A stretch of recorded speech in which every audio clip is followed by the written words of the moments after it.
Miss Julia.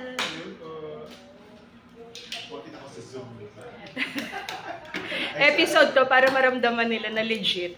Legit na pumunta ako dito sa Net25.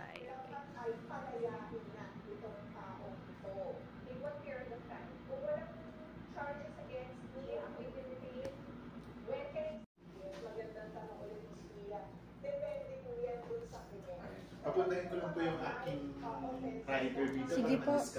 Thank you. Mga questions at briefing. Okay. Thank you po. Thank you.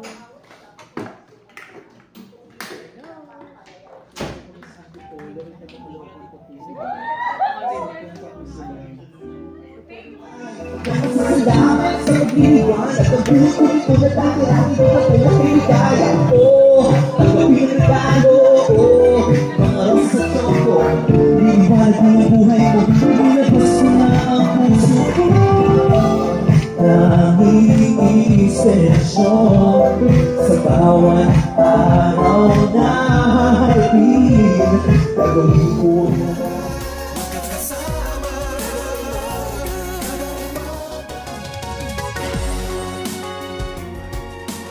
pagsali po sa mga beauty pageants ay pangarap ng maraming kababaihan dahil po sa prestige at karangalan na ibinibigay nito kapag nanalo.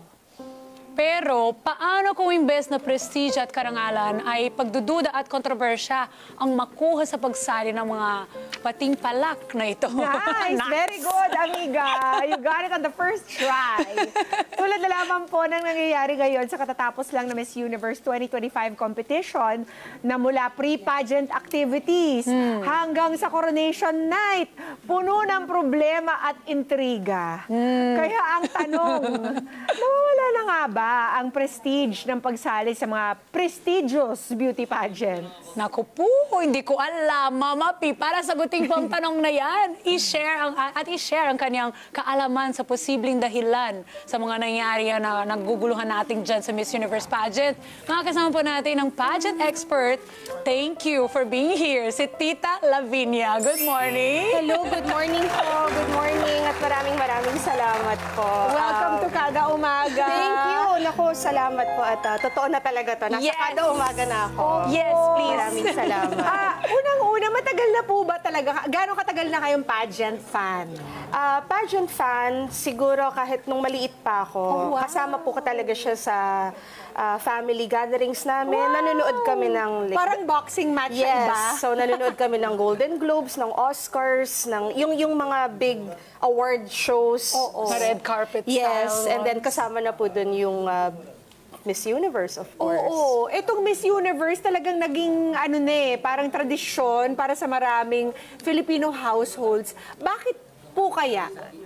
Well, una-una, ang Filipinos po kasi isa siya sa mga unang sumali sa Miss Universe. At isa rin tayo sa nabiyayaan ng mga unang korona ng Miss Universe. Early on as pa lang, early no? as 1969, tapos naulit pa noong 1973. So, Miss Universe country po talaga tayo. Oo. Ano ba yung parang attraction ng Miss Universe na kakaiba sa ibang klaseng beauty pageants? No? Well, kung titingnan po natin yung umpisa ng Miss Universe, before po kasi ang selection process ng Miss Universe, yung mga girls coming from magagandang mga pamilya, edukado, yan yung mga talagang pinapasok nila sa pageant. Which is somehow medyo naiba kasi ang perception ng beauty pageants towards the middle parang ginajudge ng mga tao and it's just a swimsuit competition. It wasn't like that before. Kumukuha sila talaga ng mga educated, comes from good families, yung the likes of Margie Moran, yan yung mga tipong inaantay-antay natin sa mga colleges Gloria Diaz. Gloria Diaz. So a lot of them talaga may backer ng mga tinatawag natin alta sa syudad. So, nung nagpupunta sila sa mga beauty pageants, ang maganda sa Pilipinas, ang nilalako natin ay very well-rounded po tayo. Hindi lang tayo physical, kailangan ang utak gumagana, kailangan magaling magsalita. Yan po yung mga requirements ng Filipino pageant fans. Apart from the fact na magaling maglakad, yung proportions ng katawan, comparable dun sa parang Western standards of beauty noon. So medyo ahead po tayo in terms of pushing yung different beauty standards. Yan, totoo ba na nawawala ang prestige ng pagsasali sa mga prestigious beauty pageants like Miss Universe? Sa tingin mo? Sa ngayon Sa po, ngayon, ano pong oo. masasabi niyo sa estado niya ngayon? Definitely ngayon po, napaka-questionable niya. Only because Miss Universe po kasi ang kinoconsider natin na pinakamataas na pageant. True. Marami naman po talagang irregularities ang pagbo-beauty pageant. Sa school pa lang, di ba, may envelopes na, paramihan kayo ng pera. Sa mga barangay pageants, hindi rin yung pinakamaganda, usually yung pinakamayaman, yung nananalo din. Kumbaga, sanay naman din talaga tayo na hindi ganun katuwid ang kalakaran Na kahit ng beauty pa paano may pageants. politics, ganon? It's just that, syempre, pagdating sa Miss Universe, dahil bukas sa lahat, nakikita ng lahat, may judges, it's supposed to be very transparent. True. All eyes are on Miss Universe. Tapos, nakikita mo na lahat ng mga chismis about pageantry, nagkakatotoo before your eyes. Yung nga. chismisan ng may usapan sila behind the scenes, yung chismisan ng palitan ng pera, yung chismisan ng May pinasok na kandidata na. Oo, So isang parang judge. very strange lang itong edition na to kasi hindi na siya discreet. Lantaran na tayo ngayon. Oo nga, no? Actually. Siguro before, it was happening, pero hindi lang siya na-report. Hindi. Tsaka, I would also think na before, if we're talking about Miss Universe, may mga tao na mas may malasakit, may mga personalities na nasa loob ng Miss Universe na nag-a-uphold ng values. Ngayon kasi, if I am to be very honest, mas dramdam mo na yung business part ng Miss Universe. Totoo Dati yan. kasi it was more entertainment, empowerment for women, beauty. Yung business side medyo nasa backseat. Ngayon mas lantad siya. Marami nga po ang nagkukomento na parang nagkukulang sa transparency, at dahil kulang sa transparency, nawawala ng credibility yung Miss Universe organization. Kayo po ba ay sang-ayon dito? Definitely nagsasang-ayon po ako. Kasi kasama po ako sa... So I'm a vlogger po and I'm also an admin of a beauty pageant page. So nakikita ko yung interaction, nakikita ko kung paano kami mag-rally. Example for votes. Unusual tong edition na to because we raised 2 million votes for Atisa. Okay. Just for her to win the People's Choice Award. So trinabaho namin yan ng ilang araw, ilang linggo. We were rallying. Like, Ang galing talaga ng pinasa mga Grabe, People's no? Choice. nangalampag po kami sa mga influencers, nangalampag kami sa mga artista, kami-kami na mga pageant pages, kanya-kanya kaming may mga reach kahit paano.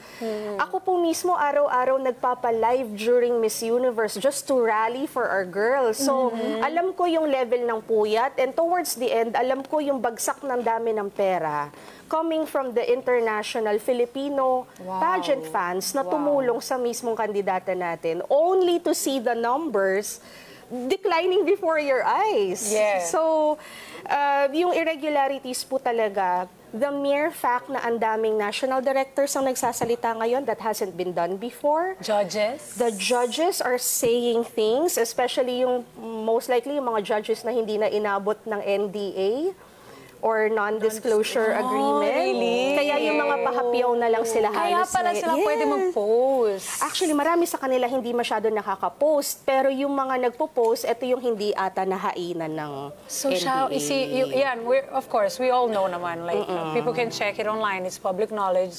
One of the judges, the name is Omar. He's been very vocal about He's it. been very vocal, Yeah. but Omar was not the only one po na nag-resign. There were actually 3 of them. 3, diba? And si Omar lang yung medyo mas maingay. The other 2 hindi masyado. So doon yung nakikita na I would also say na siguro si Omar, the musician, meron din naman siguro siyang pakay. I mean, the audience is there. Nakikinig lahat sa kanya. So may balik din yan sa kanya.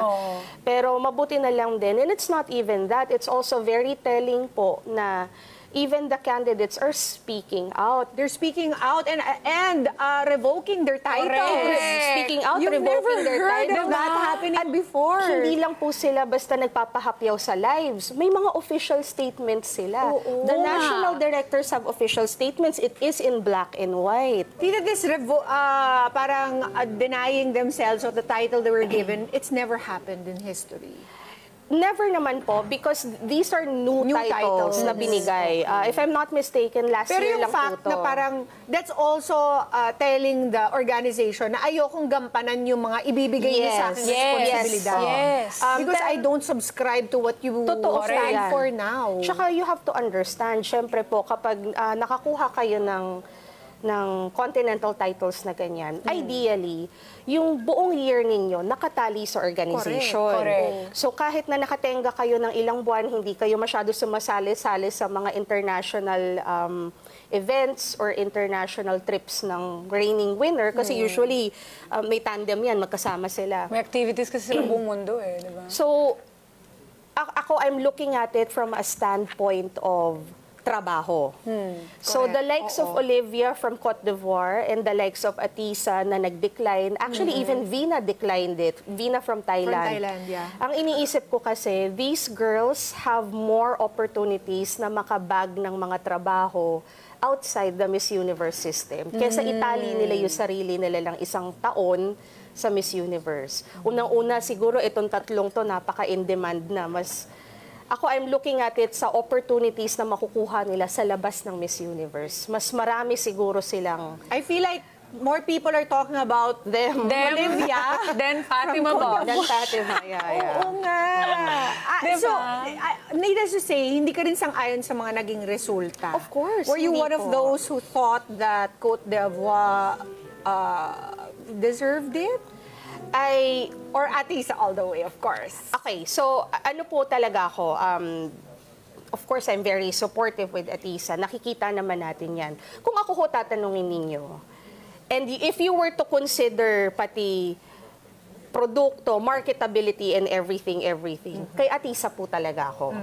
Nakakasindak talaga si Cote d'Ivoire. Pero kung titingnan natin kung sino yung posibleng gumalaw pa sa Asia, posibleng magkaroon pa ng marami pang offers na ganyan, pwede sana si Atisa. Ang issue lang kay Atisa, hindi talaga siya na rin naging ganun ka-convincing sa lahat kasi we were just relying on the final show and probably the preliminaries na We don't know nakapanood that. nun. Oo. That's interesting to know. To the rest of the audience, yun lang ang nakikita nila. Ang hindi nila nakikita is yung performances prior to that, like yung mga appearances nila. Atisa kasi is already set kasi meron na siyang fan base. And on top of this, medyo quiet si Atisa sa buong competition. True. She was visible pero hindi siya tinatawag namin na pabida-bida. Yung Totoo yan, hindi siya nasa harapan ng camera. Parang very subtle lang yung trinabaho niya sa Miss Universe ng 2-3 linggo. Umariba siya, preliminaries lang. So to the pageant experts na hindi lang basta sa Pilipinas, pati sa ibang bansa, medyo a little late yun para makakuha ka ng recognition. Pero sa napansin buong- siya. Pero napansin siya kasi ang sinasabi nila, do not discredit the Filipinas because the Filipinas, kahit na darating sila dyan and they have the plain clothes at sila yung hindi masyadong kagandahan yung wardrobe, aariba talaga yan.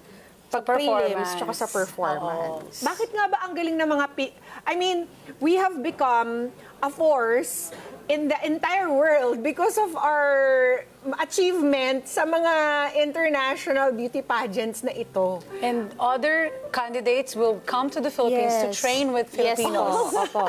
Like Miss Universe Spain last year. Yes po, yes She's a good po. friend. She visited us. po. Yeah, diba? The reason for this po is because we were just pageant fans before. Before Pia, we were all pageant fans. Now, when we started po na winning these titles, nakakita tayo ng talent pool and skills ng mga trainers, from designers to trainers. Ako po mismo nagtuturo na ngayon ng Q&A. Kumbaga, natatransform na po yung mga roles namin. Marami na po ngayon nagiging professional na po yung skills, kaya na pong mag-offer ng training program. At kung hindi po kayo familiar, hindi lang po si Miss Spain. Actually, kahapon po meron kaming Miss Charm Germany. She spent 3 months here. Wow. So she had pasarela training here. Lahat po ng wardrobe niya dito na rin po kinuha. So, very regional na po tayo. At hindi lang po Pilipinas. Pati po sa Vietnam, pati po sa Thailand, may training programs na rin. Ang edge lang po talaga natin is communications kasi maayos tayo mag-English. Totoo yun. Oo, yun pa. So, move over Latin America na ba? Kasi dati sila yung dati factory sila. na beauty Oo. queen. Hindi po, meron pa rin po. Actually, there are some beauty queens from Asia na nagpupunta pa rin sa Latin America because the surgical enhancements are there. Uy, dito rin naman. Meron din Magagaling naman dito, naman pero tayo. syempre iba yung ano doon. Nakaka-catch up naman tayo. natin. Pero iba rin po din kasi yung treatment doon. Kasi parang taste yan. Bahala ka kung anong restaurant ang gusto mo. Gusto mo ba ng Japanese ngayon? Gusto mo ba ng Filipino? Iba rin po kasi yung ino-offer sa Latin American countries. Parang mas out there, mas theatrical. Yes. Dito kasi more finesse. Sa Asia side, mas may finesse. Correct. More It's very conservative. technical also. Not naman conservative, pero very precise yung movement. For me, it's more, I see it, the reason why I said conservative is more of like if you see the Latinas, Yes, totoo. like yung mga damit, mas maliit, Yes, and yes. mas parang exposed sila. Yes. Pero ang Philippines, sakto lang. Hindi siya yung, di ba? Hindi too Hindi yung- much. oo. Like, if you see it, like sa MGI, oh my gosh, hindi ko makalimutan, yung isang girl na sa sobrang voluptuous, yung one of the competitors of Emma, kahit sobrang ang ganda ng katawan, that's not for Pero for totoo po pageant, yan. di ba? Totoo po yan. Like, even when we go sexy, we always uphold the idea na dapat classy. Correct. Hindi lang siya one-dimensional sexy. Kahit po sumasali Tama. tayo sa pageants like Miss Grand International na, expected na sexy, ang mga Filipinos po, hindi pa siya all Hindi out. vulgar. Yun yung And maganda. Hindi tayo vulgar. And siguro din po, dahil mahaba ang history natin with pageantry, we do not make fools of ourselves on stage. Yes. So, what do you think will the repercussions be for Atisa returning her title? Returning her title. Hindi ba siya mababla? As a matter of fact, sabi naman niya, magre-retire na rin siya after this. From pageantry.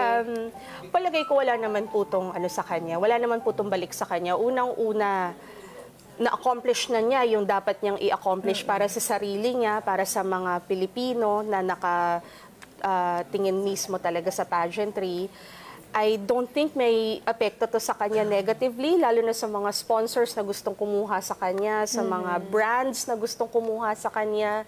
I think if anything, mas admirable mas- pa nga yung yes. ginawa niya because she stood up for what Totoo. she believes is right. Yes. Diba? And not even that, feeling ko sold na talaga si Atisa din eh. So, yung pagmamahal ng mga tao, nasa kanya na. Like, she does not have to prove herself by getting an Another Asian title. title. Yeah, oo. Because at the end of the day, it is just a title. Parang, lalo na ngayon, napag-iisipan na parang token na lang naman tong title na to.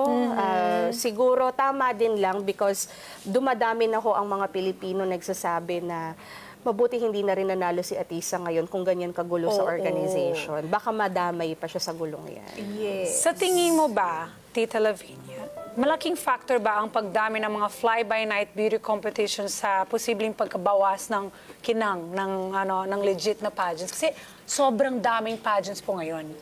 Sa totoo lang po, sa sobrang dami, totoo, nababawasan na po talaga yung kinang. Kasi lalo na yan, hindi na rin naman magandang magsabi ng observations, lalo na sa katawan ng babae. It's not appropriate anymore. Yes. Kaso lang minsan hindi nyo mapigilan, ano ba itong mga kandidatang to? Parang napadaan lang. So nawawala yung standards talaga. Lalo na kung ang usapan ibubukas nyo sa lahat. Kahit sino pwede nang pag-put up ng pageants ngayon.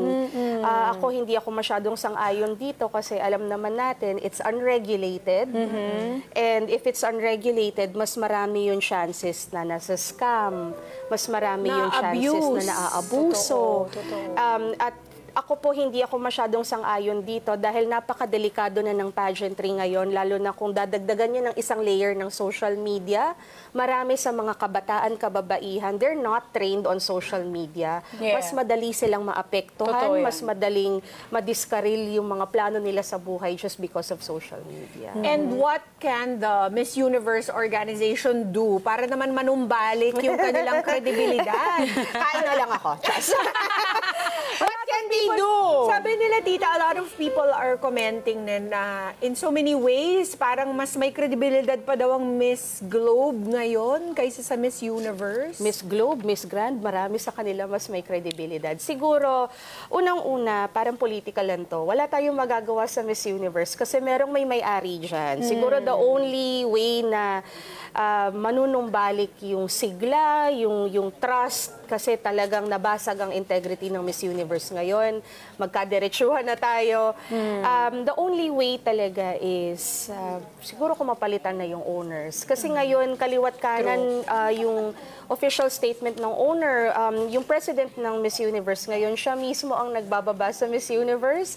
Nagpapagrant siya ng mga interviews, hindi niya ngayon makontrol yung mga sinasabi niya. So, ang dami niyang quotable quotes na hindi maganda para sa mismong Miss Universe. Kaya hindi mo rin maiwasan na maraming mga girls ang nagsispeak up ngayon.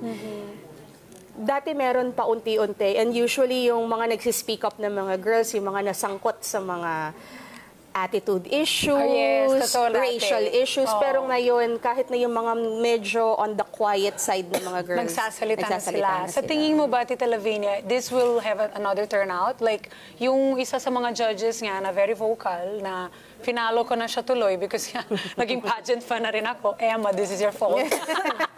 Pero dahil doon sa, nakikita ko lagi sa stories niya, na napaka-scandalous, di ba? Nasabi niya, he will file a case. Do you think this is going to become bigger after the competition?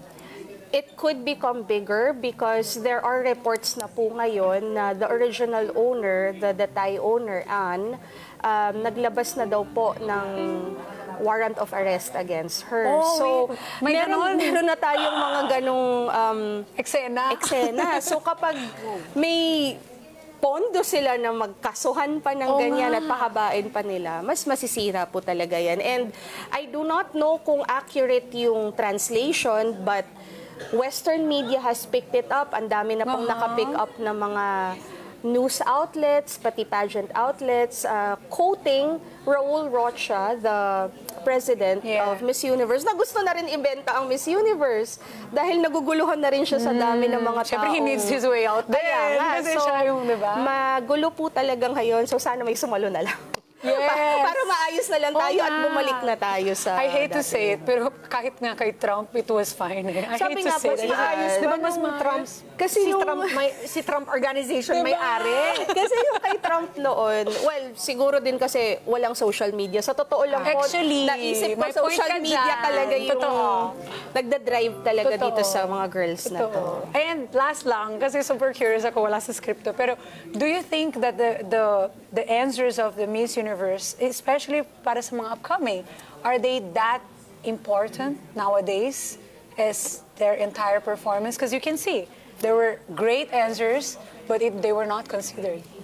Ngayon po kasi nagkakaalaman tayo na even if you excel on day one, May pre-pageant.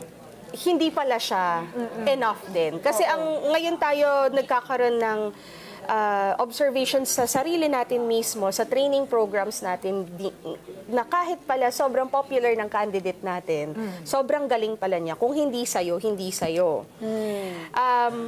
Ang sinabi nila noon, ang Miss Universe will be judged on 4 categories, which is yung sa Q&A, sa preliminaries, ganyan. And then with the statements of the president right now and yung mga statements ng mga girls, parang nare-rebunk yun. Ngayon naiisip nila, dapat pala day one pa lang pala. Magparamdam na kami. But then again, hindi rin siya guarantee kasi kung may naitakda na, kung gano'n ang kalakaran nila sa loob, Correct. at kung may naitakda na, parang napaka-useless na rin pala na Nung buong coronation time. night. Yeah. Dapat Grabe, lahat yan no? pakita. Pakita. Or dapat doon na lang suriin lahat. Correct. Para very transparent. Tapos ibalik nila yung mga scores. Yung auditing yung naman yung firm. score. Oo, auditing firm. Yung scores. Yun po ang lumapit. nawala talaga. I think one of the judges, it was Natalie Glebova, na parang nag-question, wala na yung auditing firms. Correct. Dati kasi naririnig mo pa yan na kada gap, kada plug, nandiyan si auditing firm. Ngayon, wala na talaga. Nako po. Kaya That's not medyo, good. kaya nagsasabi na talaga kami na May something. may something. Hindi mo naman, of course, hindi mo naman pwedeng sabihin hindi deserving si nanalo. Kasi lahat naman yan magaganda. Sinasabi ko, kapag pumasok ka sa Miss Universe, mararamdaman mo tao ka lang talaga. Kasi kahit na yung hindi pinaka-popular na girl doon, ang gaganda talaga nila. So, ano ngayon ang masasabi natin sa ating mga pageant fans? Manood na lang ng ibang pageant. Siguro pahinga muna tayo sa Miss Universe. Pwede naman magpahinga. Tutukan na lang natin yung Miss Grand International. Miss Grand, masaya sa Miss Grand ngayon. Kalain niyo yun. I have a question na wala talaga. As in, gusto ko lang. Do you think if ever Emma Tiglao joined Miss Universe because of her aura right now, she would have been a even better candidate? Why would she want to join that? Siyempre, nung time na yun, hindi pa niya alam In na so ganito many yun. ways, sobrang blessed ni Emma because hindi siya sumali. Actually. Because she didn't opt for that pageant. yes, and she opted for Miss Grand Yes. instead. Pag ganyan po kasi, Miss Diana, Blessed talaga. Sobrang blessing. Connected talaga si Pero Emma. feeling ko pag nandun siya, mapapansin kasi talaga Mapapansin ang siya friend because natin. ano siya, performer kasi si Emma. Yes. At more than that, we say plakado. Galing eh. Yung visuals ni Emma, ang isa po na nakakapaghikayat talaga ng pageant fans ay kung bibigyan mo sila ng OOTD shots, bibigyan mo sila ng photo shoots, bibigyan mo sila ng videos, si Emma kaya yun. Diba? Ang galing. So, masipag yun. Masipag Sobra. kami. Busog na busog din talaga kami kay Emma. And amiable si Emma. True. Very light yung aura ni Emma.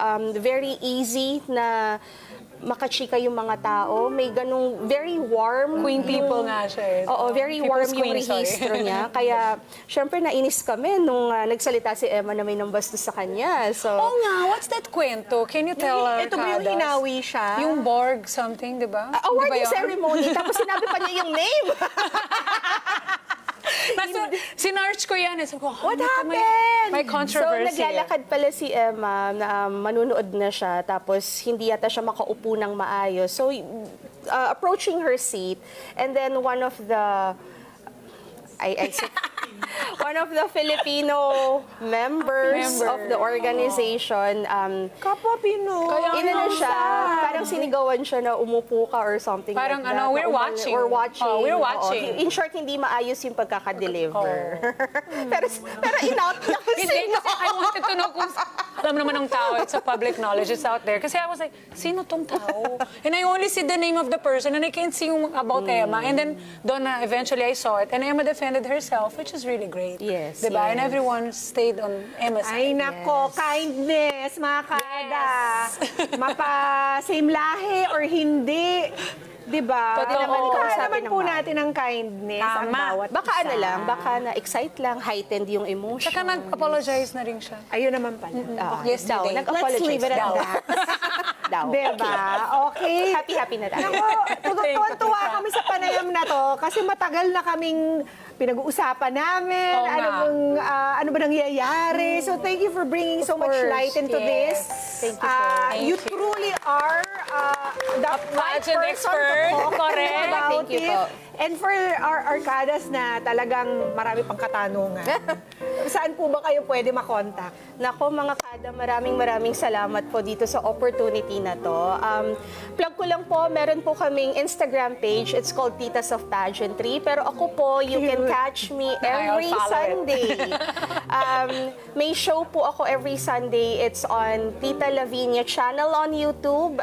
And then kaka-open ko lang po ng TikTok para dun po tayo mag-live. So Tita Lavinia 6, if I'm not mistaken po. Ayan. And then, you, not just pageants, but what else do you talk about in your channel? So, my platforms po are particularly for beauty pageants lang. But I also write for fashion. So, ang bentahe ko po talaga is yung fashion commentary. So, the gowns, the OOTDs, the designers. Nice. Ang galing, ang galing. Thank Ayan, you. mabubusog din kayo kay Miss Tita Lavinia. Salamat po, salamat po. Thank you po for this opportunity here. Thank you po. At mga kada beauty pageants ay hindi lang po basta paligsahan sa pagandahan. Ito ay paraan din para mai-represent at maipakilala ang ating bansa sa international stage. O diba, biro mo, because of Olivia, people keep saying Côte d'Ivoire. Correct.